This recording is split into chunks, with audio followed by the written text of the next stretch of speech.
we have here is a 2007 Kawasaki Ninja. It's a 250. From the footage that you just saw, you can see that there is quite a bit missing and quite a bit of things that we need to kind of work on and fix. Right off the bat, just what I'm seeing, we're missing the handlebars, we're missing the center nut right here, the chain guard, the chain itself is a little bit rusty, the air box for the carburetors. The previous owner put some sort of aftermarket LED taillight blinker combo thing on it, and I guess it looks okay. It doesn't look a little too out of place, but when you try to put the seat on it, it doesn't latch properly.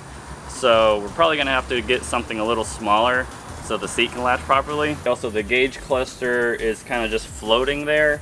I'm not sure how we're gonna hook that up because the headlight is aftermarket. Nothing really wrong with the headlight, it's just kind of aimed down. So we may fix it, we may replace it with an LED one, we're not sure yet. It's missing the blinkers. I assume these cables are the blinker cables because there's two sets of cut wires, one on each side. So I'm assuming these are the front blinkers. That's kind of just the main things. There's probably other things that we're gonna have to address later on. Right now what we're gonna focus on, just because we don't have all the things, I have been buying some parts, but I don't have all of them. So what we're gonna focus on is this rear LED blinker aftermarket thing. We're gonna unscrew it from the, I guess this is the splash guard. We're gonna unscrew it, see how that was wired up, and see if we can find something that's compatible and a little more compact so they can put the seat back on properly.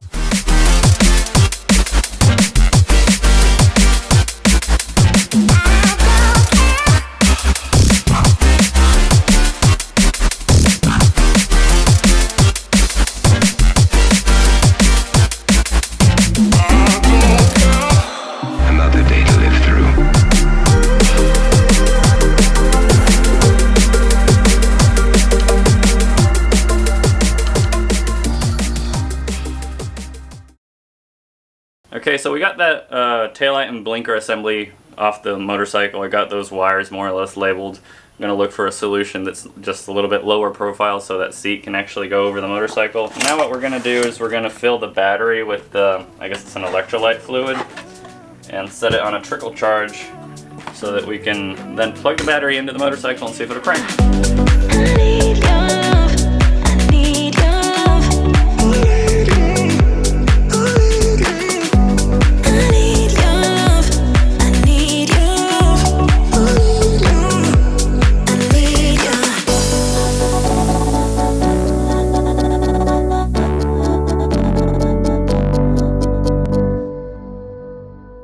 Right now what we're going to do is start working on the oil change. The coolant level seemed okay. Fuel tank is kind of an issue. The one that was on it is all dented, so I want to replace it. So yeah, first thing we're going to do is do the oil change.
we just drained the gas from the gas tank, as you guys saw probably from those clips.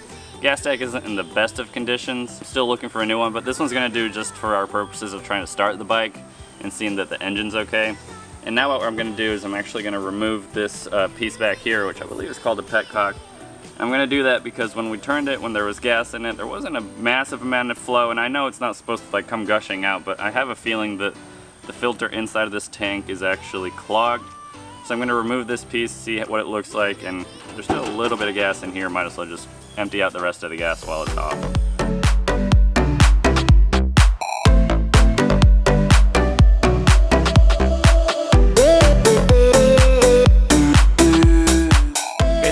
Been a little bit since we've worked on the motorcycle. We were just kind of waiting for parts to come in, mainly the fuel tank, or replacement fuel tank, because you guys can see this one's kind of dented. And we were waiting on the fuel petcock as well, because the one that was off this motorcycle was all clogged up. So after a little bit of searching online, I found an actual gas tank that would probably work with this one, same model, same make and everything. The only thing is it doesn't have a key for the gas can, or the gas cap actually. So what we're going to do is we're going to transfer this cap onto the new tank, so that way we don't have to get a new key made or whatever, you know. Now the listing for the new tank said that when they poured the gas out, it looked like it was clean and it didn't see any major rust, but obviously they couldn't open the tank up because they don't have a key. Probably just through the petcock hole that they saw, and that's not really a big one. So we're going to crack open the new tank and see what it looks like on the inside.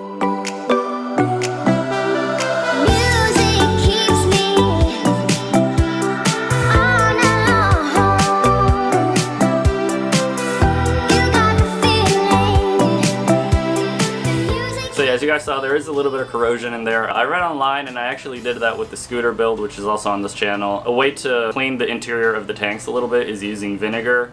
Some people say vinegar and baking soda, a combination of the two, and let it sit there for 24 to 48 hours. So we're gonna go ahead and try that with this tank and see if it cleans it up a little bit. It did a pretty good job with the scooter. We're gonna try and do this with this tank and see if we can get it in working condition again.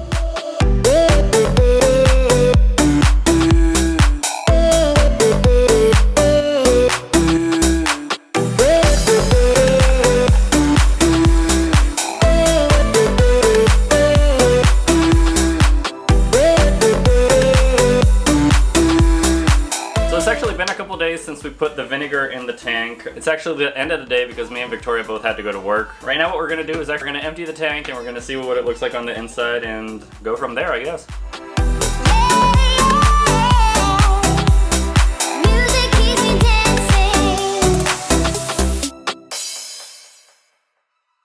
So it's actually been about a month or something like that since we've worked on this motorcycle. Just between her work schedule and my work schedule, we just haven't really found a big enough chunk of time to really get anything done. But we have a window of about an hour, so what we're gonna do is we're gonna work on the handlebar stuff, because I don't think that's gonna take too long. It's a pretty quick thing to do. We decided we have a chunk of time, so might as well use it. I also forgot to mention that the gas tank does need another vinegar wash.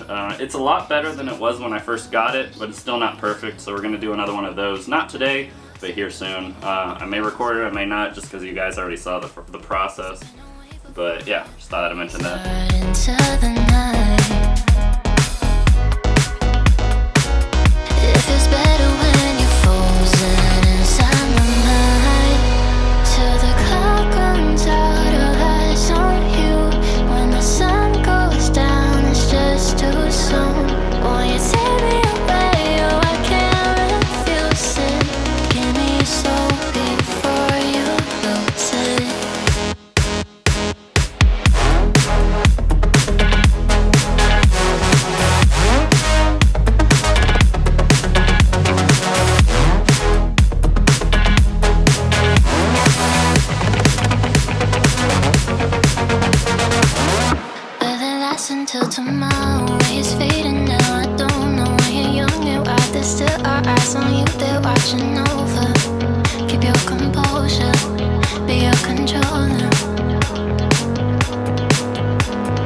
So as y'all can see, I got this handlebar grip on here, and with that being on the grip, I think that's where I'm gonna call it for today's video. So we actually got a fair amount of stuff done on this motorcycle. We got those rear lights taken care of, we got the wires identified, so we hopefully know which one's the license plate light, which one's the brake light, and the blinkers. We got the oil changed, and we got both handlebars kind of assembled to the way we want them, as far as the blinkers, the headlights, the starter assembly, the brakes, well, the front brake, and then the clutch. So I think that's a pretty good start on the project and a pretty good place to stop for today's video. And the next one, what we're probably gonna do is try to get this air box on the motorcycle. I know I mentioned that we did do one vinegar wash on the tank, but we're gonna do a second one because it didn't come out quite as good as we wanted to. And maybe even hopefully start getting this engine started and see if, you know, sounds healthy and good. And honestly, after starting to work on this motorcycle a little bit more, we're starting to notice that it's actually gonna be a bigger project than we originally anticipated. So it's definitely been a bigger challenge. So it's taken a little bit more to get all the parts that we needed. We're running into like, oh, I didn't know I needed this part or that part as we're working on it. So that being said, I don't think it's anything that we can't handle or anything that we can't fix. It's just gonna take a little bit longer than anticipated, and I'm gonna have to, you know, get more parts than I originally anticipated. But I don't mind the challenge, and Victoria, I guess, doesn't mind the challenge either.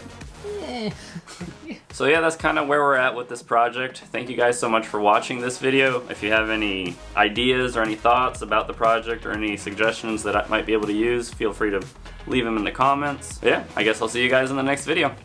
Bye.